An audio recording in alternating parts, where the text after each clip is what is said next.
Good evening, everybody. Happy Sunday. This is Millie from My Adventures in ESL, and I'm really happy to be here with you all this evening. Now, if you're here and you're showing up, I want to personally thank you for being here this evening. We are going to be talking about English language learners and data binders.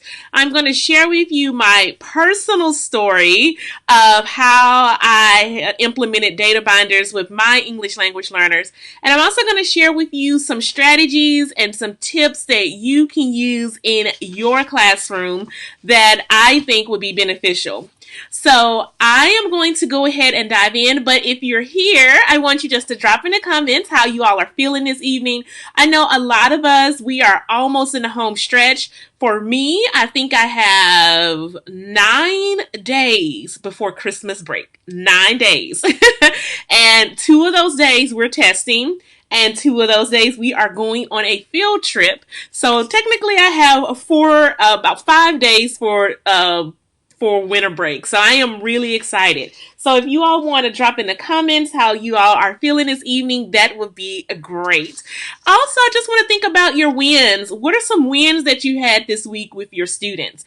I know, thinking back on this week, some personal wins that I had with my students are, 1, we started writing an opinion essay. So a big win for my students was seeing them use a graphic organizer and organizing their ideas and stating their claim, whether they think a person should sign a petition or should they not sign a petition. They had very strong opinions about it. So it was really cool seeing them state their claim, whether they should or should not. Also, it was really interesting to see how they found evidence to support that claim. There are some things that we're going to have to work on this week. One of the things that we're working on this week is having them cite specific evidence related to that claim. A lot of them struggled. They were just saying, yeah, she shouldn't sign a petition because she worked hard. And I'm like, okay, that's great, but pull some evidence out from the text that supports that. So that's something we're working on this week, but I'm really, really excited about how they found some of the evidence to support it and how they used a graphic organizer to sort out their ideas. So that is my win for the week, but I would love for you all to drop in the comments, what is one of your personal wins for the week with your students? It can be something so small to you, but I promise you, every win is huge. So drop those in the comments, okay? So once again, welcome to everybody that's joining. I am really happy that you're here. And what I'm going to do now is I'm going to go ahead and flip over to the PowerPoint. And I'm hoping you all can see me in the corner. And we're going to go ahead and dive in how we can do data tracking for our English language learners. So I want you all to first just start off saying, as teachers, and you all know this, there is so much data thrown at us every single day. I mean, I can think back when I was in meetings, we had to track common formative assessments. We call those CFAs. We had to track state data. We had to track formative assessments. Those are the little checkpoints you do throughout the day. And I know as a teacher, I was struggling to keep up with all of this data for my students. And it can be such a valuable resource for our students, for us as teachers, to break down some of the strengths that the students are having and to break down some of the areas of growth. I mean, there are a lot of benefits to reviewing the data and reflecting on the students' data, but sometimes it can be overwhelming as a teacher. I know, just thinking back about it, about 3 years ago, I was just extremely frustrated at how much the students were testing. I felt like personally we were doing like 5 big assessments a week. I know here in my state we have iReady. The students had to do iReady testing. We had MAP testing. We were preparing for state testing. And on top of all of that, we were adjusting, doing schedule adjustments, doing compliance. And the students were saying, Miss Williams, we're doing all this data, but are doing all this testing. how did I actually do on the assessment? And personally, it was so many assessments. I was really struggling with interpreting it for them, having them break it down, and they were genuinely wanting to know, like, okay, how did I do on this assessment? And so that's when I realized the students needed to know how they were doing. They needed a way to interpret the data. They needed to see as students, okay, where do I need to grow? Where are my strong points? I realized that. And so that's when I realized that I needed a system in place for my students. So what I'm going to go ahead and do is I'm going to click off of the video, and I'm going to go ahead and share with you all some tips and strategies. So you're going to see me pop off, and then I'll pop back on in a few moments, and I am going to share with you all some of my strategies that I use with my students. Now, once again, if you're just here, I just want to give you a huge welcome. Welcome again. Thank you. You can drop in the comments how you all are doing, but I wanted to welcome you all here. And I am also going to just share with you all, once again, the data struggle. I mean, I just can remember just when there were so many instances where I felt like we were doing 2 to 3 assessments a week. And one of the biggest struggles that I had was presenting this data to my students. My students wanted to know how they can break down the data. How can they hone in on their strengths and their areas of growth? Now, my personal data story was this. I was just frustrated. Like I shared earlier, I was frustrated with how much we were testing as students. I honestly felt like every single week there was some type of huge assessment, and I needed to know, or I wanted to make sure that my students were being accommodated as well. Also, the students were really confused on how they can analyze the data. I mean, at the time, I was personally so overwhelmed with how much data was given that I didn't completely understand myself as a teacher how I can present that data to the students so they can focus in on what areas they were growing in and what areas were their strengths. Now, I personally, reflecting on my encounters with this, I thought about when I was taking my praxis and how I broke down the data for my praxis when I was studying for it. I then had a light bulb moment. I thought, you know what, when I was studying for the praxis, when I was doing my studying for it, I realized that, okay, after I did the practice test, I realized, okay, you know what, I need to work on this area. I don't need to spend so much time on area A because I got it. But area B, I knew that I needed to work on. And I realized that my students deserved and they needed to know how to interpret this data on these assessments that we're taking. I mean, they were spending days upon days taking these assessments, and they needed to know how to interpret it. And I also wanted them to take responsibility for their learning. I wanted them to be able to proudly say, hey, I can do this. I did well on this assessment. Now, how I changed, I knew that I needed to change. I knew that there was so much data being thrown at me, and I knew that I needed to make a change. And I reflected on how I was keeping up with my own personal data in my life. And then that's when the light bulb went off. Like, oh my goodness, why don't I just create a data binder for my students? Now, I've seen teachers in my building at other schools keep a data binder for themselves of the students' data. And then I thought to myself, you know what? I can do that as well. But who really, truly needed this data binder was my English language learners. This was going to give them the opportunity to reflect, adjust, and set goals. And that's when I created this data binder for my students. Like, I knew that I had to do it. Now, I want you to know that having a data binder, it was a solid solution. I knew then, like, what this would do it. This is going to get them motivated. This is going to get my students on board. They are going to be able to reflect. They're going to be able to see some of their areas of growth, and then they're going to be able to make the changes that they need. So that's when I got to work. I created graphs and binders and all of that good stuff that I'm going to share with you in a moment how you can do as well. Now, this is one of the reviews. I created it, and somebody, I put it on my Teacher Pay Teacher store, and if you're just wanting to just print and go, I have a very special thing to share with you all. But Maria shared that it was one of the most friendly, comprehensive, and complete collection of resources that I've come across for ELs.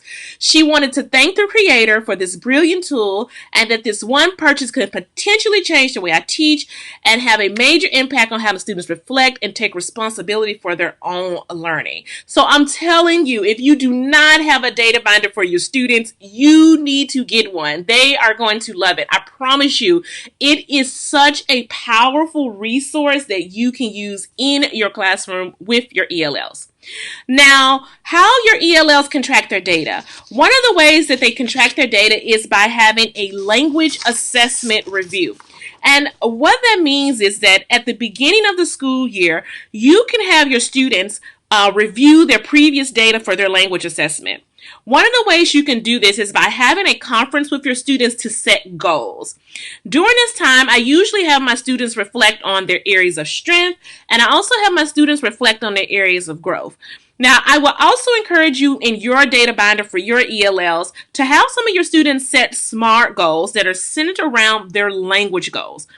This helps students provide them with their goals. You can do that by using their previous scores to set SMART goals with their students. This also allows your students to decide if they want to, exceed that goal or if they want to keep it. So this is really important. So you can use your data binder for language assessment reviews. Also, in your data binder for your ELLs, I really will encourage you to include summative assessments. Now, summative assessments evaluate your students' learning on a topic. Some examples of summative assessments that you can put in your data binder for ELLs are end of chapter tests, projects, and portfolios. Now, when your ELLs take one of these assessments, it's important for them to review their grades and reflect. We just had a school-wide common formative assessment. I am going to have my students log that, reflect on some of their areas that they can grow in. They're going to take that assessment again, and then they're going to be able to track their growth. Now, I would also suggest that you have your students graph and write their scores, and I'll show you what I mean by that in a moment. Then afterwards, have them do a reflection exercise.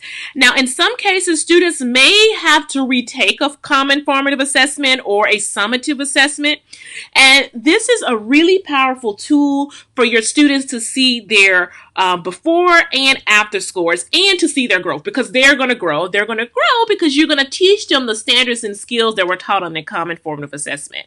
So definitely include summative assessments in your data binder. I would also suggest that you include speaking and writing assessments in addition to reading and listening assessments in your data binder for your ELLs that they're going to keep track of.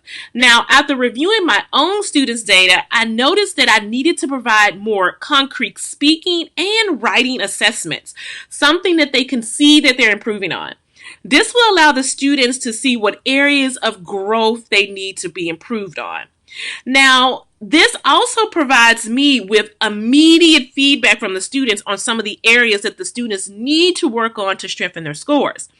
Like in a recent assignment that I did, I noticed that my students were not making connections in their speaking. Students will then put their scores in the data binder, which allows them to see their growth over time.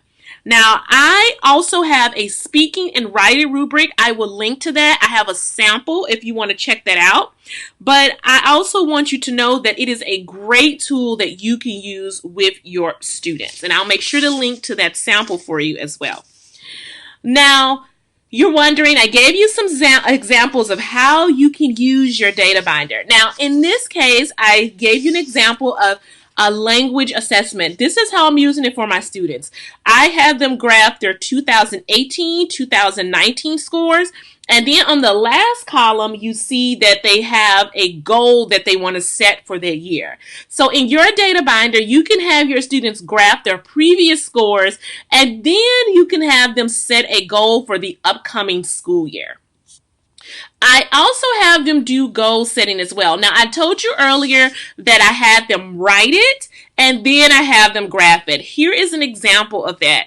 I have them do their 2018 score. I have them write their 2019 score, and then I have them set a goal. Now, we have for our school district goals based on what score range that they're in. So I give that information to them and I say, okay, do you want to meet this goal or do you want to set another goal? And give them that option. But I have them do the goal setting first and then actually go and graph it. It is a great tool for visual learners, for you, for them to see where they're going with their learning.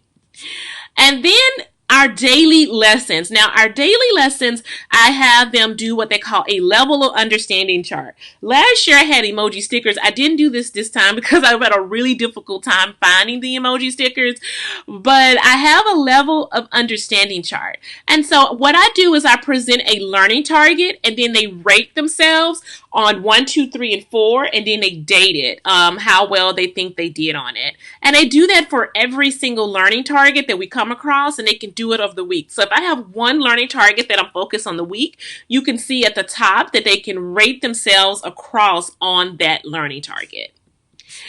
Also, you can have in your data binder, you can include a weekly reflection section.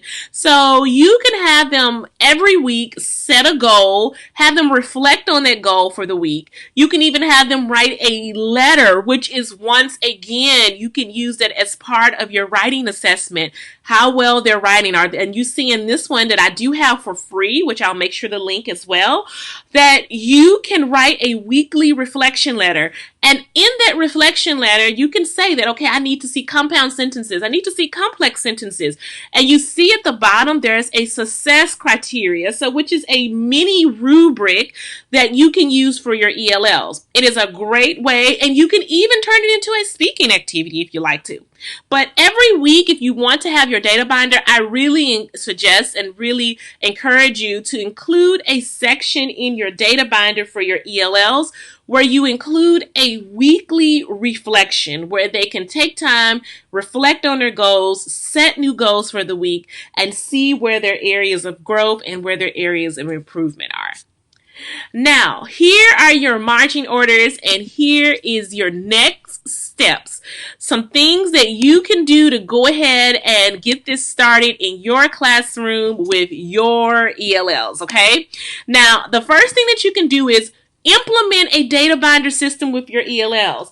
We are coming up on the second semester of the school year, so this is a great opportunity to implement a data binder system with your ELLs.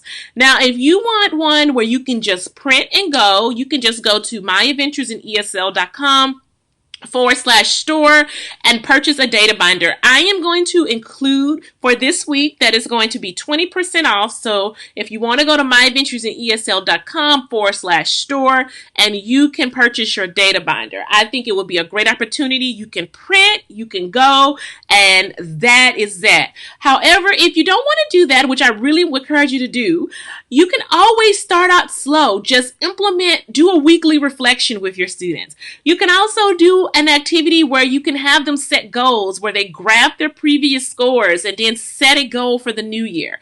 You can start off small with your students, but I would highly encourage you to implement a system in place where your students are tracking their growth and setting goals weekly. So definitely do that.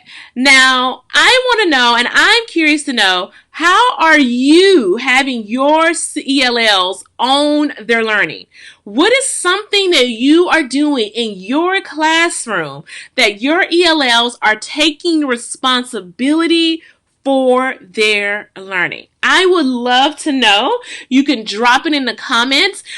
Even if you're watching this on replay, just share. What are you doing? Like I said, in my classroom, they have a data binder where they're reflecting daily, setting goals, and seeing their growth. But what are you doing in your classroom?